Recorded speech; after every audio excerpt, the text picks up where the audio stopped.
Dear students, today maths class 10th worksheet number 38 height and distance. उसके according आपके पास जो worksheet है उसमें आपको बेसिक कंसेप्ट्स समझाने की कोशिश की गई है कि आप चैप्टर नंबर 9 के कंसेप्ट को कैसे समझें। और उसमें एक रिलेशन दिया गया है कि आपको प्रीवियस नॉलेज से कुछ रिकॉल करा दिया जाए। तो रिकॉल एंड द आंसर, तो यहाँ आपके पास वर्कशीट नंबर 38 में आपको जो वर्क दिया गया है उसको आप देखेंगे कि इसमें कुछ फिल इन द ब्लैंक्स दिए गए हैं। उसने कहा है recall and answer then sides opposite to angle B is called. Angle B is 90 degree. Then opposite side of angle B is longest side. It called B hypotenuse.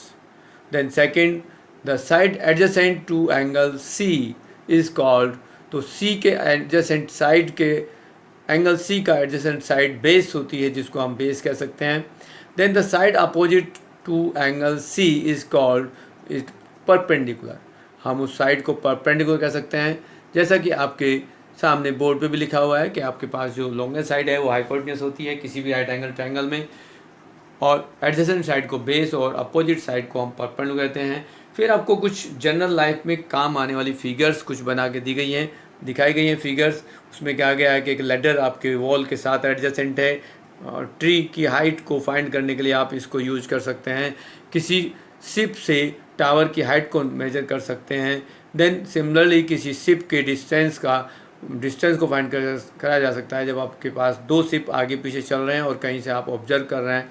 Then अब फिर आता है कि आपके पास एंगल्स जो होंगे वो कौन से एंगल्स बनते हैं। Number 1 is angle of elevation. Angle of elevation में आप जब बात करेंगे तो आपके पास ये एंगल ऑफ एलिवेशन होगा, जिसकी फिगर्स को आप देखेंगे तो ये आपके पास फिगर है कि जब आप किसी फिगर को नीचे से ऊपर की तरफ देखते हैं, आप अपनी गर्दन को ऊपर उठा के देखते हैं तो एंगल ऑफ एलिवेशन बनता है। जैसा कि आपकी फिगर में आप देख सकते हो कि एक व्यक्ति काइट को देख रहा है और काइट में आपको देख रहे हैं कि आपको गर्दन को ऊपर उठाना पड़ रहा है, तो इस एंगल को आप क्या कहते हैं, एलिवेशन एंगल्स। देन सेकंड, यदि कोई व्यक्ति टावर के ऊपर है और उसको यदि आप देख रहे हैं तो ऊपर से नीचे कार को देख रहा है कोई व्यक्ति, तो उस जो एंगल बनता है उसको हम कहते हैं डिप्रेशन एंगल। इस डिप्रेशन एंगल से हम ऊपर से नीचे की तरफ देख रहे हैं तो एंगल ऑफ डिप्रेशन कहलाएगा। हॉरिजॉन्टल लाइन के नीचे हम देख रहे हैं, लाइन ऑफ साइट हमारी जो एंगल बनाती है वो डिप्रेशन एंगल है। बट यहाँ एक रिलेशन है डिप्रेशन एंगल और एलिवेशन एंगल दोनों में कि वो दोनों की वैल्यूज़, न्यूमेरिकल वैल्यूज़ आपस में सेम होती हैं कि एलिवेशन एंगल और डिप्रेशन एंगल यदि आप कहीं मेजर करें किसी फिगर के साथ तो वो दोनों इक्वल होते हैं। अब आपके पास कुछ क्वेश्चंस को करने के लिए प्रोसेस बताया गया कि आप कैसे प्रोसेस करेंगे। नंबर 1, आपको सबसे पहले according two questions figure draw करनी होगी। देन उसके बाद आपके जो इन्फॉर्मेशन उस फिगर में हमें गिवन है, क्वेश्चन में गिवन है, उनको मार्क करना होगा। एंगल मार्क करने होंगे, पॉइंट मार्क करने होंगे, मेजरमेंट मार्क करनी होंगी। देन आप ट्रिग्नोमेट्रिकल रेशियो को यूज़ करते हुए आप उसके क्वेश्चंस को सॉल्व कर सकते हैं। देन फिर पूछा गया है कि what is the difference between angles elevation and the difference angle of depression.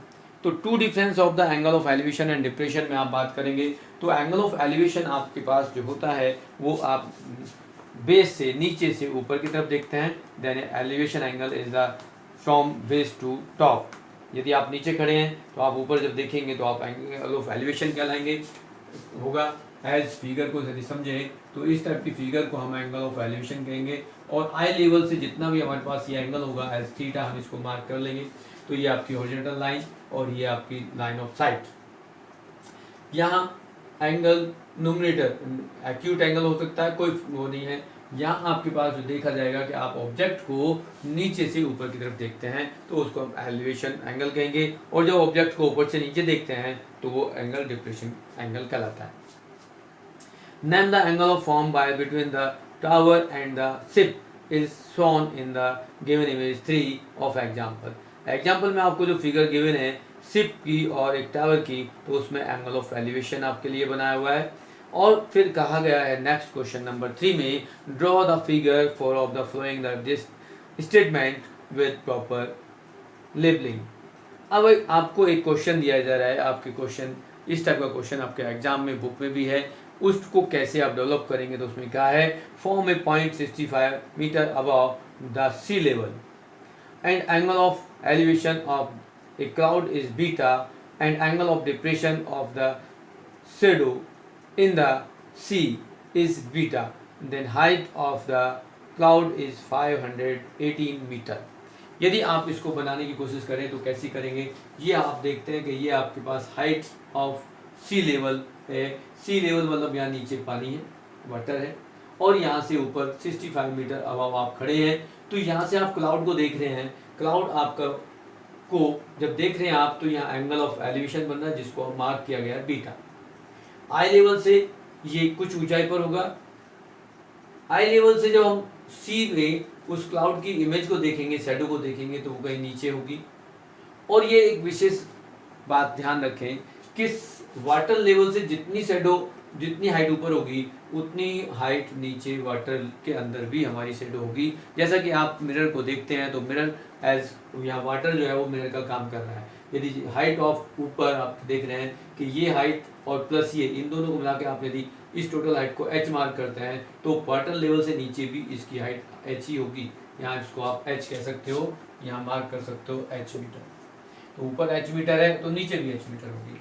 अब उसमें कहा गया कि height of the cloud, total height of cloud, तो वाटर लेवल से टोटल हाइट आपको फाइंड करनी है। तो ये 518 है, वाटर लेवल से ऊपर निकालते हैं। देन यदि आपके पास ये हाइट 65 मीटर है, लेवल वाटर लेवल से 65 मीटर आप खड़े हैं ऊपर, तो ये एक रेक्टेंगल की फॉर्म बनेगा। रेक्टेंगल होगा, यदि 65 ये हाइट है तो 65 ये भी होगी। और यहाँ नीचे हाइट कितनी होगी, यदि आप इसको h कंसिडर कर रहे हैं तो h नीचे भी होगी। बट ये जो हाइट है जिसको आप इस तरह से रिप्रेजेंट कर रहे हैं, तो ये आपके पास ये हाइट h और 65 प्लस करके ये हमारे पास टोटल ऑफ दिस हाइट मिलेगी। आपके पास एक और विशेष बात यहाँ देखेंगे कि जो भी आपके पास राइट एंगल ट्रायंगल बन रहे हैं उनमें दो राइट एंगल ट्रायंगल है, A B C and A B D. यदि आप यहाँ कह सकते हैं कि triangle A B C and triangle A B D are two right angle triangles, और इनमें AB is a common side. AB side is common. AB is common side. Common side means दोनों ट्रायंगल्स में AB यहाँ ये भी काम करेगा as base, और इस ट्रायंगल में ABD में भी ये बेस ऐसे यूज करेगा। अब आपके पास कुछ भी वैल्यू फाइंड करनी है, हाइट फाइंड करनी है, एंगल फाइंड करना है, जो भी आपको करना है, यहाँ आप देखेंगे इन ट्रायंगल ABC में एंगल के अपोजिट साइड को हम परपेंडिकुलर कहते हैं। ये बेस साइड हो गई, ये हाइपोटेन्यूज हो गई। बट यहाँ आप देखेंगे तो इन दोनों में ये कोई रिलेशन निकालना होगा हमें। आप इस रिलेशन को देखेंगे, relation between the sides as BC and AB। तो यहाँ BC upon AB is equal to 10 beta हम लिखेंगे, perpendicular upon base is 10 beta. Then similarly in triangle ABD बात करेंगे तो ये टोटल हाइट और ये बेस देंगे, टोटल हाइट यहाँ BD हो जाएगा। देन हाइट BD के साथ बेस आपका जो है वो AB होगा और यहाँ 10 अल्फा एंगल हो जाएगा। और ये ध्यान देना है कि एंगल ऑफ एलिवेशन हो या डिप्रेशन हो, यहाँ यदि एक फिगर के साथ देख रहे हैं तो वो अल्टरनेट एंगल्स बनते हैं और वो इक्वल होते हैं।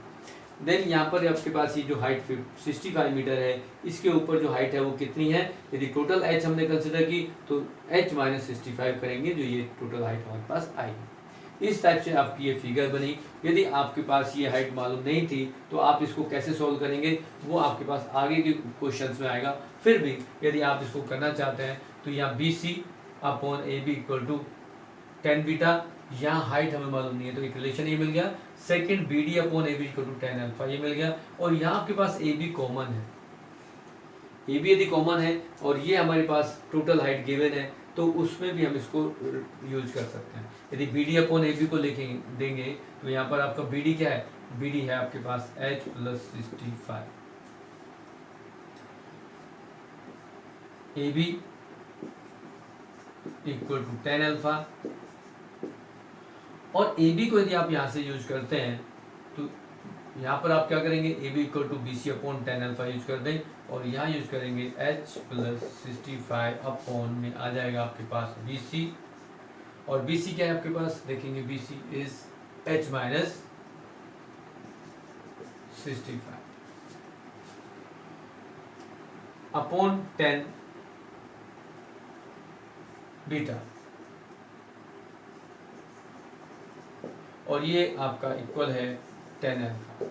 यदि आप क्रॉस मल्टीप्लाई करें तो क्या होगा, यदि हम इसको मल्टीप्लाई करेंगे टेन को और ये मल्टीप्लाई इधर ले जाते हैं, इसको मल्टीप्लाई करेंगे तो ये टेन बीटा यहाँ आएगा और फिर इधर मल्टीप्लाई हो जाएगा। तो ये आप करेंगे h plus 65 upon h minus 65 equal to 10 alpha into 10 beta. इस तरह से आपके पास ये कुछ रिजल्ट आएगा इस टाइप से। बट ये जब क्वेश्चन आएगा उसके अकॉर्डिंग हमें बहुत कुछ करना होता है। ये आपको एक हिंट दिया गया कि आप इस फिगर को किस तरह से रिप्रेजेंट कर सकते हैं।